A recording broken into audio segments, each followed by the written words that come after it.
If you think that your life is hard and you're giving up on that because you think your life is unfair, think again. I was 18 years old when I got married. I belonged to a very conservative family, a Baloch family, where good daughters never say no to their parents. My father wanted me to get married, and all I said was, if that makes you happy, I'll say yes. And of course, it was never a happy marriage. Just about after 2 years of getting married, about 9 years ago, I met a car accident. Somehow my husband fell asleep and the car fell in the ditch. He managed to jump out, saved himself. I'm happy for him. But I stayed inside the car and I sustained a lot of injuries. The list is a bit long.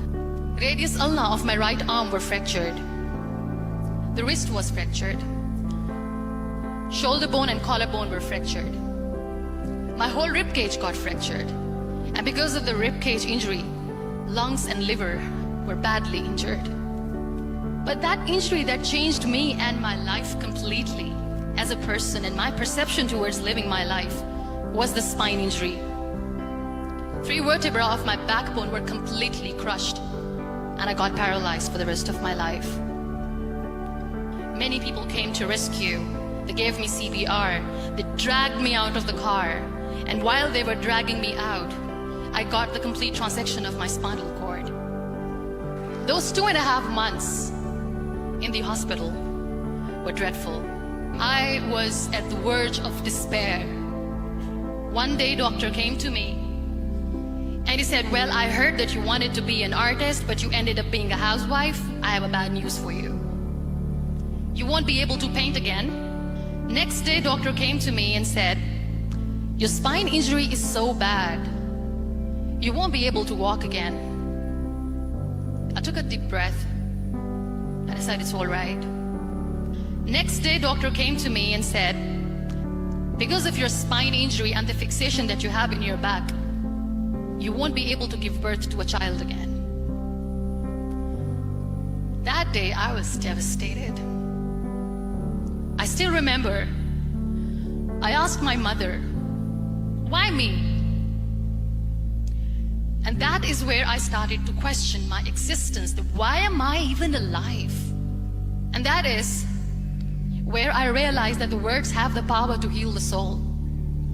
My mother said to me, this too shall pass. God has a greater plan for you. I don't know what it is, but He surely has. That day I decided that I'm going to fight my fears. So I wrote down one by one all those fears. And I decided that I'm going to overcome these fears one at a time. You know what was my biggest fear? Divorce. I couldn't stand this word. I was trying to cling on to this person who didn't want me anymore, but I said no. I have to make it work. But the day I decided that this is nothing but my fear, I liberated myself by setting him free. And I made myself emotionally so strong that the day I got the news that he's getting married, I sent him a text that I'm so happy for you and I wish you all the best. And he knows that I pray for him today. Number 2 was, I won't be able to be a mother again. And that was quite devastating for me.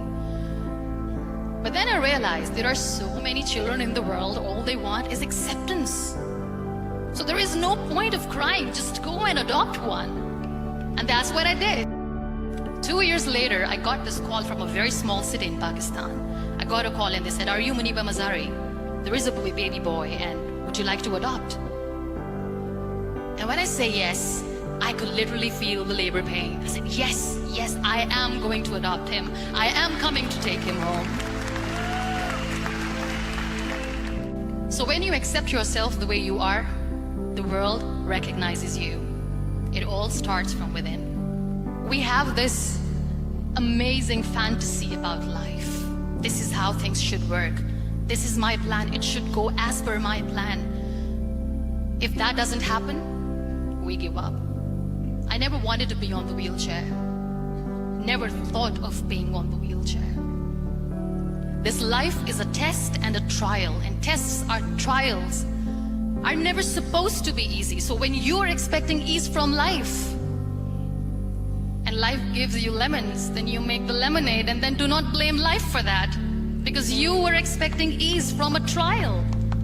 Trials make you a stronger, better person. Life is a trial, and with time you realize that. It is okay to be scared. It is okay to cry. Everything is okay, but giving up should not be an option. They always say that failure is not an option. Failure should be an option, because when you fail, you get up, and then you fail, and then you get up, and that keeps you going. There are so many people in the world who are dreaming to live a life that you are living right now. You have no idea. Embrace each and every breath that you are taking. Celebrate your life. Live it. Don't die before your death. Live your life fully. Accept yourself the way you are. Be kind to yourself. Real happiness lies in gratitude. So be grateful, be alive, and live every moment.